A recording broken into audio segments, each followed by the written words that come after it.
ഇന്നത്തെ ഇന്ത്യയുടെ പ്രകടനം കണ്ട് പാകിസ്ഥാൻ ആരാധകരുടെ കിളി പോയിരിക്കുകയാണ്. ജയിച്ച മത്സരമാണ് പാകിസ്ഥാൻ അവസാനം കൊണ്ടുപോയി കളഞ്ഞത്. പാകിസ്ഥാൻ കളഞ്ഞതല്ല, ഇന്ത്യ തിരിച്ചു പിടിച്ചതാണ്. ഇന്നത്തെ മത്സരത്തിൽ ക്രെഡിറ്റ് കൊടുക്കേണ്ടത് ജസ്പ്രീത് ബുംറയ്ക്കാണ്.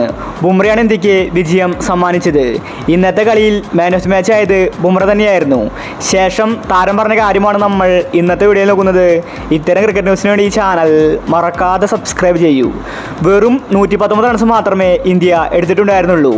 എന്നിട്ടാണ് ഇന്ത്യ കളി ജയിച്ചിരിക്കുന്നത്.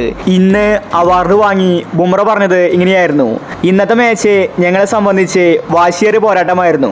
കാരണം പാകിസ്ഥാനെതിരെ കളിക്കുമ്പോൾ ഞങ്ങൾക്കൊരു ആവേശമാണ്. പക്ഷേ ഞങ്ങൾക്ക് കുറച്ച് റൺസ് മാത്രമേ ഉണ്ടായിരുന്നുള്ളൂ. അതുകൊണ്ട് ബൗളിങ്ങിൽ പിടിക്കാൻ സാധിക്കില്ലെന്നാണ് ഞങ്ങൾ കരുതിയത്. എന്നാൽ എനിക്ക് ഇന്നത്തെ മാച്ച് ജയിക്കണമെന്ന് ആഗ്രഹം തോന്നി. അതുകൊണ്ട് ഞങ്ങൾ നല്ല രീതിയിൽ ബൗൾ ചെയ്തു. കളി തോറ്റാലും മാക്സിമം ഞങ്ങൾക്ക് പൊരുതാൻ നോക്കണം. അതാണ് ഞങ്ങളുടെ ലക്ഷ്യമായിരുന്നത്. പക്ഷേ അവസാനം എത്തിയപ്പോൾ കളി ഞങ്ങളുടെ കയ്യിലേക്ക് എത്തി. കളി ജയിക്കുമെന്ന് ഞാനൊരിക്കലും കരുതിയില്ല. കളി ജയിച്ചതിൽ ഒരുപാട് സന്തോഷമുണ്ട്. എനിക്ക് മികച്ച കളി ഇന്ന് കാഴ്ചവെക്കാൻ സാധിച്ചു. ഒരുപാട് താരങ്ങൾക്ക് ഇപ്പോഴും അവസരം കിട്ടിയിട്ടില്ല. സഞ്ജു, ജയ്സ്വാൾ തുടങ്ങിയവർ ഇപ്പോഴും സൈഡ് ബെഞ്ചിലാണ്. അതുകൊണ്ട് ഈ ഒരു മാൻ ഓഫ് ദി മാച്ച് ഞാൻ അവർക്ക് സമർപ്പിക്കുന്നു. അടുത്ത മത്സരത്തിൽ ഇതേ കളി ആവർത്തിക്കുമെന്ന് ബുംറ വ്യക്തമാക്കി.